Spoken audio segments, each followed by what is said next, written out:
안녕하십니까. 마스크 포워더입니다. 오늘은 좀 특이한 게 제 영상을 대낮에 처음 올려봅니다. 뭐 대낮은 아니고 지금 오늘 금요일 아침이거든요. 지금 몇 시야?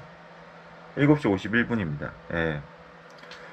일단은 뭐 대부분 지금까지 영상을 밤에만 올렸어요. 뭐 10시, 9시, 10시, 11시 그때 올리고 이제 잤는데 이게 뭐 유튜브 하시는 분들은 아시겠지만 인코딩 하는데 제가 보통 영상 한 15분에서 20분짜리를 올리는데 그거를 찍고 긴 것도 아니잖아요. 근데 인코딩 하는데 거의 1시간이 넘게 걸려요, 항상. 뭐 제가 프로그램을 곰믹스를 쓰는데 그 뭐 되게 싸구려거든요. 그때 뭐 2만 원 줬나 3만 원 줬는데 뭐 싼 거라서 그런지 모르겠는데 하여튼 인코딩 하는데 시간이 너무 오래 걸리더라고요. 하여튼 그래서 그런 것도 있고 제가 요즘 애들이 워낙 어리다 보니까 영유아도 한 명 있습니다. 둘째는. 그래서 밤에 9시에 이제 재우고 나서 저도 자요. 그냥 불을 꺼야지 애들이 자기 때문에 밤에는 또 요즘 올릴 수가 없더라고요. 뭐 어쨌든 제 개인사를 얘기한 거고 또 아침에 올리니까 또 색다르긴 하네요. 일하기 전에. 그래서 그렇고 일단은 오늘은 주제를 생각해 봤는데 어제 제가 좀 업계 선배님들이랑 좀 자리할 자리가 있었어요. 한 전체 모임은 회사 모임이어서 이제 한 40명 정도가 모였고 예, 일전에도 한번 말씀드린 적 있겠지만 제가 속해 있는 회사는 좀 프리랜서 제도라는 걸 아마 아실 거예요. 그래서 프리랜서들을만 또 회사에 이렇게 채용을 하고 또 각자 프리랜서들이 대부분 사업자가 또 따로 있습니다. 그러다 보니까 개인 영업한 거를 이제 회사랑 실적을 나누는 구조로 다들 가거든요. 그래서 뭐 프리랜서 중에는 뭐 이사님, 상무님, 저보다 최소한 나이대가 10살 이상인, 그러니까 저는 코딩을 이 업을 시작한 게 20대 후반에 제가 처음 시작했거든요. 근데 그 저보다 10살 이상 선배님들은 빠른 분들은 95, 6년, 그러니까 IMF 전에 이미 이 일을 시작하신 분들도 계시고 조금 늦으신 분들은 늦은 것도 아니죠. 워낙 빠른 분들에 비해 늦으신 분들은 IMF 후나 세기 말, 그러니까 98, 99, 뭐 2000년도 요때 시작하신 분들도 계시고 하여튼 저보다 10살 이상인 선배님들이랑 어떻게 자리를 함께 했어요. 왜냐하면 저는 이제 점심 식사 자리였는데 장어집을 갔는데 그 어디야 여기 행주산성 근처 밑에 그 나루터 장어집 많잖아요. 거기서 이제 모였는데 한 3, 40명 되는 인원 중에 갈 분들은 다 가고 마지막까지 전 남았어요. 와이프한테 이제 허락을 오랜만에 나오는 거라 허락받고 나와서 끝까지 거의 끝까지 있다 왔습니다. 근데 나머지 네다섯 분이 이제 저보다 다 남으셨는데 다 선배님들이신데 이제 이런저런 얘기하다가 뭐 일 잘 되네 마네 뻔하거든요. 코딩 영업사원들 뭐 그렇게 모여서 얘기하다 보면 뻔한데 어떤 분이 그런 얘기를 하시더라고요. 코딩 영업사원은 블루 칼러도 아니고 화이트 칼러도 아니고 애매하다. 뭐 그런 얘기를 하신 적이 있는데 그 말에 차가 나니까 또 이제 유튜브 주제거리가 떠오르더라고요. 저도 예전에 그 생각을 한번 해본 적 있거든요. 코딩 영업사원은 블루 칼라인가 화이트 칼라인가. 대부분의 분들은 근데 제가 봤을 때는 화이트 칼라라고 얘기를 하시더라고요. 왜냐하면 일단은 뭐 양복 입고 영업 가고 뭐 뭐야 사무실에서 타자 치고 견적 주고 그러니까 이제 화이트 칼라다 그렇게 얘기하시는 분들이 대부분이세요, 제 주변에. 근데 또 그러기는 그런 게 이 물류라는 게 뭐 창고 운송은 이제 운전을 꼭 해야 되잖아요. 뭐 그런 것도 연관이 되기 때문에 3PL이라던가 창고에서 벌어진 여러 가지 일들이 뭐 있기 때문에 또 화이트 칼라라고 보기도 그렇거든요. 그리고 그럴 수밖에 없는 게 실제로 제가 예전에 젊었을 때 이제 독일 오스트리아에서 물류회사에서도 일을 했었는데 우리나라는 뭐 우리나라 워낙 학력 수준이 높다 보니까 대졸이 많지만 유럽 같은 경우는 다 대학을 안 가요. 그러니까 특히 물류 쪽은 대학 나온 사람 찾기가 힘들어요. 솔직히 말씀드리면. 물론 이제 뭐 법인장이나 뭐 장급이나 행정 쪽은 대학 나온 사람들도 있죠. 근데 안 나온 사람도 꽤 많습니다. 그러니까 대학을 나오고 안 나오고 이걸 뭐 좋다 나쁘다 차별하는 게 아니라 굳이 물류 쪽에는 대학 이 학벌이 필요 없어도 된다고 보거든요. 저도. 그래서 뭐 오늘은 한번 그런 쪽으로 얘기를 한번 해볼까 합니다. 그래서 일단은 블루 칼라, 화이트 칼라를 얘기하기 전에 블루 칼라, 화이트 칼라 정의부터 얘기를 하자면 너무 간단하죠. 저희도 알고 있다시피 뭐 화이트 칼라는 사무실에서 일하고 뭐 사무직이 대부분인 거고 아니면 뭐 이렇게 뭐 우리나라는 약간 좀 그런 게 있어서 어쨌든 이게 산업혁명 이후에 이제 생긴 정의잖아요. 블루칼라야 뭐 공장이나 이런 데서 일하는 그런 건데 어쨌든 이거 자체도 서구에서부터 온 것도 많습니다. 우리나라만 그런 건 아니지만 일단은 뭐 그것도 그거지만 일단 포딩 영업 자체에 대해서도 좀 얘기를 해봐야 될 것 같아요. 그러니까 포딩 영업이라는 거는 사실 우리가 물건을 어디 가서 파는 게 아니라 서비스를 파는 거잖아요. 우리 회사 물류 서비스를 이용해 달라고 가서 영업을 하는 거고 설득을 하는 건데 이게 조금 물건 파는 영업이랑은 좀 메커니즘이 달라요. 물건 파는 거는 한 번 팔고 끝날 수 있지만 물류 서비스는 계속 이용을 보통 하죠. 물론 뭐 요즘은 좀 많이 안 그런 케이스도 많지만 뭐 건마다 딴 데 쓰는 데도 있을 수 있겠죠.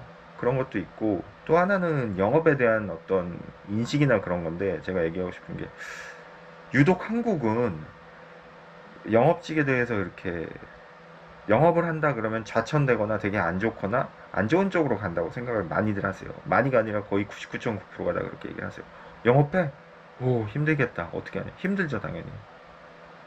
근데 저도 이 영업하면서 심지어는 제 선배나 저도 그렇지만 영업하면서 창피하다는 얘기도 사실 많이 들어봤고 물론 뭐 그분들 그 일 계속 하십니다. 하시고 이제 멋모를 때 그런 생각 하셨다는 분들도 계신데 이게 유독 한국 문화 자체가 영업하면은 되게 좌천됐다, 불쌍하다, 안 됐다 이렇게 생각하시는 분들도 있으세요. 꽤 많죠. 근데 그게 왜 그런가 저는 생각을 해봤는데 일단은 한국 사람들이 되게 자존심이 센 것 같아요. 그러니까 참 이건 제 개인적인 생각이지만 요즘같이 한국이 이렇게 잘 살고 있는 적이 없었거든요. 역사에서. 뭐 일제시대 때는 일본 종이었고 종살이 했었고 그 전에 조선은 전 세계에서 제일 가난한 나라 중에 하나였고 그러니까 우리 문화가 뭐 조선 문화나 고려 시대 뭐 신라 문화가 되게 대단하다고 생각을 하지만 사실 저도 뭐 젊었을 때 뭐 유럽에서 일도 했었고 하지만 그 정도 문화는 다른 나라도 다 갖고 있거든요. 그리고 옆 나라 중국이나 일본에 자꾸 뭐 이것도 사대주의 같은데 중국이나 일본은 워낙 큰 나라는 맞으니까 우리나라보다 인구도 더 많고 그런 나라에 비하면 사실 문화가 그렇게 많은 것도 아니에요. 단지 이제 감사한 거는 정말 이 긴 역사 중에서 어느 나라에도 이렇게 일본한테 뭐 잠깐 먹혔었지만 먹히지 않고 여기까지 한민족으로서 살아온 건 대단한 거죠. 그렇지만 그거 하나는 대단한 것 같아요. 근데 우리나라 문화가 이렇게 딴 나라도 이 정도 문화는 다 갖고 있다는 거죠. 뭐 문화예술이라던가 뭐 그렇게 물론 뭐 한글이나 그런 거는 뛰어난 부분도 있겠죠. 그렇지만 어쨌든 그렇게 뭐 대단한 역사를 갖고 있는 나라라고는 저는 생각하지는 않습니다. 악플이 달리려나요? 하여튼 뭐제 개인적인 생각인데 또 그런 문화 속에서 또 특히 조선시대 때 이제 6.25 문화라든가 일어나는 선비 문화 그런 자존심 그런 게 되게 강하잖아요. 사실 저는 뭐 저도 예전에 어렸을 때 뭐 뭣도 모를 땐 자존심이 센 것도 있는데 센 적이 있었는데 코딩 영업하면서 그런 걸 많이 버린 것 같아요. 근데 전 그거에 대해서 되게 감사해요. 왜냐면은 자존심 센 사람 치고 그렇게 뭐 대단한 사람 저는 못 본 것 같거든요. 그러니까 영업은 하러 나가는 순간 내 자존심은 뭐 집에 두고 간단 말이 있잖아요. 마찬가지로 자존심 세서 그렇게 뭐 이득이 있나요? 자존심이 뭐가 그렇게 중요한 건데 정작 자기 자존심은 그런 거 아닌가요? 영업사원이 실적 안 좋으면 그게 되게 자존심이 약한 거죠. 안 좋은 거죠. 영업사원은 실적이 좋아야 되는 게 맞습니다. 영업을 제가 뭐 잘해서 그런 말씀 드린 게 아니라 영업사원은 실적 안 좋으면 결과 안 좋으면 그건 반성해야 되는 거 맞아요. 뭐 물론 뭐 갓 들어오는 신입이나 뭐 어떤 회사랑 얘기된 게 있고 그러면 그런 어떤 일반적이지 않은 케이스는 제외하고 실적 안 좋은 영업사원은 안 좋은 게 맞아요. 사장님한테 혼나야 되는 거 맞고. 그러니까 쓸데없는 자존심이 한국 사람들은 좀 많은 것 같아요. 뭐 예를 들어서 뭐 그런 거죠. 뭐 나라 간에도 그렇고 뭐 우리는 그런 뭐 박쥐 같은 인간 뭐 이렇게 여기 이리부터 짜 저리부터 하는데 되게 싫어하잖아요. 뭐 나라 간의 외교들도 그렇고. 근데 사실 본인이나 자기 이익만큼 중요한 게 뭐가 있겠습니까? 그거를 위해서 자기 자존심을 버리고 뭐 그 앞에서는 비는 한이 있더라도 전 그거 나쁘지 않다고 보거든요. 마찬가지로 회사 대표들도 직원들 먹여 살리려면 밖에 나가서 영업하는 거고 무릎 꿇을 수도 있는 거고 저는 오늘 신규 준다 그러면 전 그 사람 앞에서 무릎 꿇고 뭐 가랭이 사이로도 들어갈 것 같거든요. 왜냐하면은 자존심이 밥 먹여주지 않거든요. 뭐 얼마나 잘났다고 대단하다고 그래서 그런 문화가 좀 많은 것 같아요. 그러니까 뭐 영업하면은 자존심 굽히고, 그러니까 어디 사무실에서 딱 뭐라 그러지? 뭐 이렇게 폼 잡고 앉아가지고 하고 이렇게 권위를 내세우는 그런 거를 되게 아직도 21세기에 한국은 아무래도 그런 문화가 아직도 많은 것 같아요. 근데 옆 나라 일본을 보면, 뭐 자꾸 일본 얘기해서 또 악플 달릴 것 같은데, 그런 거 없잖아요. 쟤네들은 그냥 강한 애들한테 붙고 약한 애들한테는 그래. 근데 물론 강자한테 약하고 약자한테 강하면 뭐 좋은 건 아니죠. 근데 누구든 그렇게 살지 않나요? 그러니까 자기가 갑이, 자기한테 일을 주는 사람은 자기한테 갑이고, 자기한테 을을 주는 을을 뭐 핍박하라는 게 아니라 을한테는 자기가 편하게 할 수 있는 거죠. 일 시킬 수 있는 거고, 내가 이 사람한테 일을 주는데 마찬가지죠. 그러니까 조금 약삭빠르게 산다는 게 뭐 남한테 피해 주고 뭐 정치적으로 그렇다는 게 아니라, 좀 이렇게 박쥐같이 사는 게, 아니면 뭐 표현을 제가 좀 어떻게 말씀드려야 되죠? 그러니까 자존심이랑 자존감은 또 다른 것 같아요. 그러니까 자기에 대한 존중이나 자존감이 있으면서도 남들 앞에서 자존심을 굽힐 수도 있는 거거든요. 저는 그게 정말 영업 잘하는 거라고 봐요. 자기 자신에 대한 자존감은 결국 자기 가족이 있으면 가족을 지킬 수 있는 거고, 자기 생업이니까 열심히 해서 돈을 벌어갈 수 있는 그게 자존감이고, 자존심은 말 그대로 어떻게 보면 어디 가서 그냥 남한테 굽히지 않으려는 거죠. 그러니까 자존감이 있어도 남들 앞에선 굽힐 줄 아는 그게 진짜 영업사원이 아닌가 싶고, 또 그런 게 좀, 이런 문화가 영업에 대해서 좀 경시하고, 근데 결국은 영업이 있어야지만 회사는 어디든 다 뭐 판로가 생기고, 아니면 뭐 물류 서비스를 제공하려고 그래도 영업적으로 뭐가 풀려야지만 그 서비스를 제공할 수 있는 거잖아요. 첫 포문을 여는 거죠, 어떻게 보면. 뭐 거창하게 말하면 정말 회사의 꽃인데, 그런 거에 대해서 너무 이 한국 문화 자체가 영업하면은 실패자. 야, 진짜 하다 하다 할 게 없으니까 진짜 영업까지 하는구나. 그렇게 생각을 하는 거죠. 다만 과도한 영업이나 정말 뭐 고객을 괴롭힐 정도의 영업은 이제 스토킹이 되겠죠. 뭐 그 정도 구분은 다 제 채널을 보시는 분들은 구분은 다 하실 줄 안다고, 알 줄 안다고 보고요. 그 얘기는 더 이상 안 하겠습니다. 그런 거고, 그러니까 그런 문화에 대해서 한번 얘기를 해봤어요. 지금 또 무슨 얘기하다가 얘기했는지 모르겠는데, 무슨 얘기했었죠? 그 하여튼 뭐야, 예, 블루칼라 화이트칼라 얘기하다가 이 얘기까지 나왔는데, 하여튼 그런 문화가 있다 보니까 이제 영업하는 사람은 실패자, 되게 못하는 사람, 정말 할 거 없는 애들, 뭐 그렇게 보는 경향이 있다는 거죠. 그러니까 그런 문화 속에서 블루칼라 화이트칼라도, 화이트칼라는 성공하고 뭐 예를 들어 뭐 안정적인 직장, 블루칼라는 조금 대학도 안 나오고 막 이런 식으로 된 얘기를 제가 지금 하려고 하다가 이 얘기를 한 건데, 그런 인식이 있다는 거죠. 그래서 포딩을 가만히 보면, 포딩 영업사원을 가만히 보면, 뭐 아침에 와서 견적 내고 컴퓨터 작업 많이 하시죠. 요즘 뭐 당연한 거고, 많이 하는 정도가 아니라 없으면 안 되는 거고, 그리고 또 고객 만나러 차 타고 나가고 뭐 지하철이든 외근 나가서 만나고 신규 만나고 미팅하고, 여기까지는 다 화이트 칼라예요.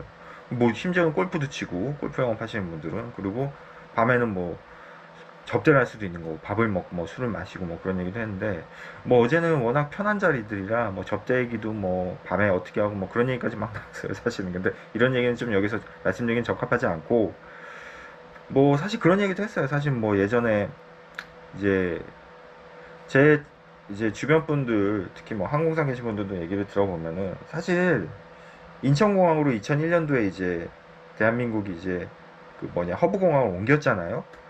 근데 그 전에 이제 김포에서 다 했죠. 김포공항. 저희 집 바로 근처입니다. 제가 방화동 살아서 한 1.4km밖에 걸어서 갈 수 있어요, 김포공항. 근데 사실 다 하시는 얘기가 김포공항 시절이 더 좋았다고 그 얘기는 하세요. 왜냐면 그때가, 물론 뭐 인터넷도 그때는 없었고 더 아날로그 시대지만, 그때는 포딩들도 더 돈 벌기도 좋았고, 뭐 옛날 쌍팔년도 얘기인데, 인천으로 오면서 많은 것이 바뀐 거죠.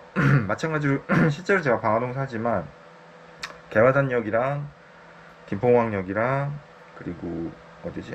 지금은 9호선이죠. 이제 공항시장역, 그렇게 삼각형으로 해가지고 거기에 조금 이상한 술집들이 아직도 많아요. 이런 얘기야. 또 악플이 달리겠네요. 근데 지금은 이제 좀 이렇게, 저도 제가 가본 건 아닙니다. 근데 한번 가보고 제가 유튜브를 할 수도 있어요. 왜냐하면 주제가 없기 때문에. 근데 가본 건 아닌데 지나가면서 밖에서 봤는데, 조금 연식이 있으신 그 여성분들이 이렇게 계시더라고요. 근데 아마 옛날에 김포공항 시절 때는 날리셨던 분들이 아닌가 싶은데, 그런 술집도 있고 또 맛집들이 되게 많아요. 왜냐하면 이제 접대를 해야 되니까. 김포공항 근처에서 많이 했죠. 송정역도 지금 많이 죽었어요, 사실은. 김포공항 시절 때는 거기도 화려한 과거가 있었지만 2000년대 중반까지만 해도 거기 송정역도 엄청났던 걸로 알고 있습니다. 그리고 뭐 왜냐면 워낙 푸딩 영업사원들이 접대를 거기서도 많이 하고 뭐 잘 아시겠지만 장안동 어디 마포 이런 데도 다 옛날에 접대 많이 했던 걸로 알고 있어요. 접대하러 가서 옆에 푸딩도 만나고 정말 쌍파년도 얘기고 제 세대 얘기도 아닙니다. 90년대 2000년대 초반까지 얘기입니다. 근데 최근에 이제 많이 뭐 골프 치고 뭐 그런 문화로 넘어왔고 뭐 요즘은 뭐 접대를 해도 전국구가 됐으니까 뭐 강남이든 어디든 그렇게 되는데 그때 얘기를 많이들 하시더라고요, 어제 자리에서. 그래서 그런 얘기도 나왔는데 어쨌든 그런 걸 이런 것만 보고는 화이트 칼라가 맞긴 맞죠. 근데 이제 블루 칼라 얘기를 하시는 분들은 아마 뭐 창고업이나 운송 물류일 자체가 블루 칼라는 아니니까 약간 하드웨어적인 걸 보시고 이제 블루 칼라일 수도 있다. 그렇게도 어제 얘기를 하시는 분들이 있었는데, 글쎄 뭐 구분을 하고 안 하고는 뭐 이렇게 이야기거리나 소재로는 재미로 할 수 있겠죠. 근데 중요한 건 이제 제 채널 자체가 포딩 영업에 관해서 얘기를 하고 있잖아요. 근데 사실 포딩 영업이라는 거는 블루 칼러, 화이트 칼러를 뭐 정하기를 떠나서 글쎄 좀 제가 볼 때는 사람 심리 영업 자체가 그런 것 같아요. 사람 심리에 대해서 좀 코딩 영업사원들이 보면 잘하시는 분들 보면은 그분들은 제가 볼 때 개개인 한 명이 박사예요. 사람 심리에 대한. 그러니까 그분들이 뭐 대학 교수나 무슨 뭐 논문을 쓰는 것처럼 공부를 하거나 그걸 학문적으로 정리한 건 아니지만 그분들의 어떤 하나의 행동이나 뭐 영어로 말하면 좀 있어 보이게 말하면 behavior죠. 그런 행동이나 생각들이 이미 논문 하나를 작성할 만큼 돼 있지 않나 싶거든요.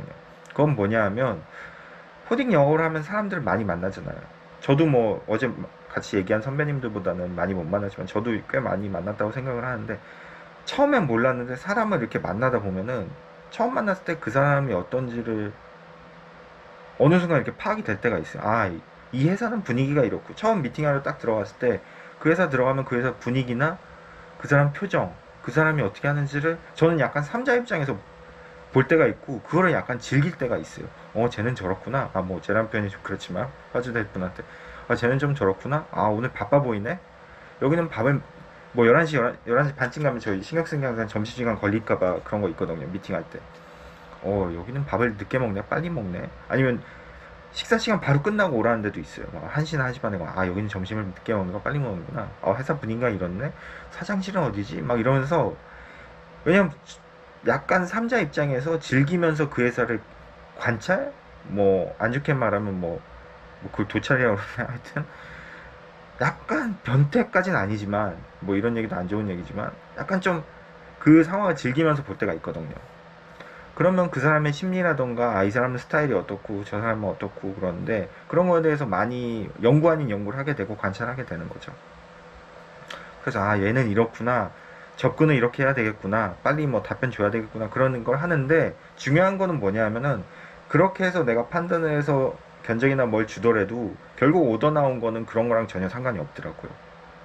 그러니까 내가 그 사람 심리, 영업이 되게 웃긴 게 내가 이 사람 심리를 파악하고 이 사람이 어떤지, 이 사람 스타일이었구나, 내가 맞춰줘야. 왜냐면 화주될 사람일 수도 있으니까 당연히 맞춰주고 잘해줘야 되겠죠. 공손하게 대하고 뭐 잘한다고 그래서 그게 그렇게 했으니까 내가 오더가 나오겠지, 그거는 굉장히 교만한 생각인 거죠.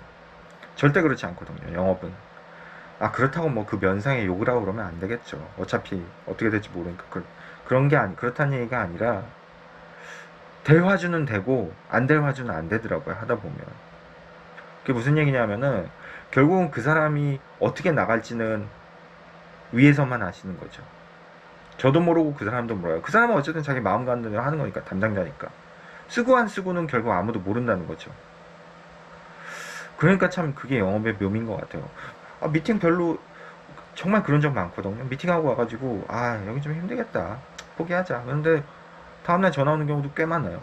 그리고 제가 공들이고 기대하고 준비하고 전화하고 심지어는 언제 얻어줄 거냐 뭐 읍수하고 그런 데는 안 나오는 경우도 많고요.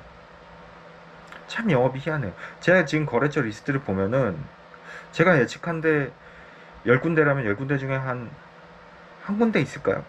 참 그게 영업이거든요. 그러니까 예측한 대로 자기가 딱딱딱 골라오면 그건 진짜 영업 잘하는 거죠. 근데 다른 분들은 그럴까요? 다른 분들도 저랑 그렇게 다르진 않을 것 같거든요. 그만큼 영업은 예측하기도 힘들고 자기가 결과를 예단할 수 없습니다. 단지 그냥 오늘 하루 최선을 다할 뿐이죠. 그래서 블루 칼러, 화이트 칼러 그게 중요한 것보다는 우스갯소리도 다들 하는 거고, 그냥 영업직은 제가 볼 때는 그냥 뭐라고, 예전에 제가 좀 되게 옛날 얘기인데 그 영화 원시적 본능 아시죠? 원시적 본능의 그 샤론 스톤 유명하잖아요. 그 여자가 그런 얘기를 한 적이 있는데 제가 그게 되게, 제 중학교 고등학교 때 그런 얘기를 들었던 것 같아요. 뭐 그렇다고 해서 그걸 본 건 아니고 성인 영화니까. 그 여자가 그런 얘기를 했다고 그러더라고요. 여배우는, 여자 배우는 굉장히 뭐라 그러지, 그 한낱 육체 노동자에 비하지 않는다, 그런 얘기를 했다고 그러더라고요. 그러니까 여배우는 결국 육체 노동자다, 그런 얘기를 하더라고요. 육체를 쓰는 노동자라는 얘기죠. 좀 야한 얘기인가? 하여튼 그런데 저는 그 얘기가 많은 걸 내포하고 있다고 봐요. 그러니까 육체 노동이라는 거는 굉장히 인간이 하기에 굉장히 순수하면서도 단순하지만 어떻게 보면 숭고한 일이라고 전 생각을 하거든요. 육체를 써서 하는 일이니까. 땀을 흘리고 수고를 하고, 뭐 성경에 나오는 말씀처럼 땀을 흘리고 수고를 하는 거죠, 육체 노동은. 마찬가지로 코딩 영업도 저는 육체 노동이 아닌가 싶어요. 왜냐하면은 의외로 영업이 뭐 머리 좋고 말 잘하고 뭐 약사 빠르고 뭐 잘생기고 그러면 잘할 것 같잖아요. 글쎄, 전 주변에서 듣기도 들었지만, 주변에서 그렇게 얘기 안 하시지만 전혀 아니오시다라고 생각을 합니다. 영업은 몸빵인 것 같아요. 제가 볼 때 몸빵, 몸으로 때우는 거죠. 그러니까 코딩 영업 머리 나빠도 다 해요. 뭐 요즘 CFS, THC 올랐지만 외울 거 몇 개 안 되고 저희도 안 외워요. 전에 거 견적 나갈 때 전에 거 그냥 복사해가지고 다시 쓰고 하지, 딱딱 틀린 것만 하죠. DAP 그냥 현지비용 파트너한테 받아서 그대로 해서 업해서 나가면 되는 거고, 몸빵이라고 전 생각을 합니다. 그러니까 머리 나빠도 누구나 할 수 있고, 뭐 못생겨도 할 수 있고, 뭐야 다 할 수 있다고 봐요 저는. 근데 단지 이제 성실하지 못하면 못하는 것 같아요. 성실해야 될 것 같아요. 매일 똑같은 걸 반복하고 똑같은 짓거리를 해야 되고 똑같이 전화하고 견적 반복해서 내고 무한 성실해야 되는 거죠. 그래서 저는 코딩 영업사원이 블루 칼러, 화이트 칼러를 떠나서 그냥 단순한 육체 노동자 같습니다. 육체 노동. 그리고 그렇기 때문에 아까도 말씀드렸지만 정말 숭고한 거죠. 몸을 써서, 자기 몸을 써서 퇴근할 때쯤이면 기진맥진해서 정말 뭐 힘들고, 뭐 어떤 분들은 사우나 갔다 와서 기진맥진할 수도 있지만 저도 그런 적 있고, 솔직히 기진맥진해서 정말 그렇게 퇴근할 때는 가족의 품으로 달려가는 정말 그런 육체 노동이 아닌가 싶고요. 또 오늘도 이제 비가 어제 엄청 많이 왔죠. 며칠 참 걱정이긴 한데 이런 식으로 계속 오다간 진짜 나만 할 것 같지 않습니다. 근데 참 비도 많이 와서 걱정인데 오늘도 다들 안전운전 하시고, 오늘 좀 날씨가 좀 모르겠어요. 여기 서울 방화동은 괜찮습니다. 근데 날씨가 좀 풀렸으니까 좀 아는 지인분들한테 뭐 영업하시다가 전화도 하시고 선배님들한테 전화도 하시고, 조금은 금요일이잖아요. 조금 여유 있는 하루가 되셨으면 하는 바람입니다. 마스크 보여드렸습니다.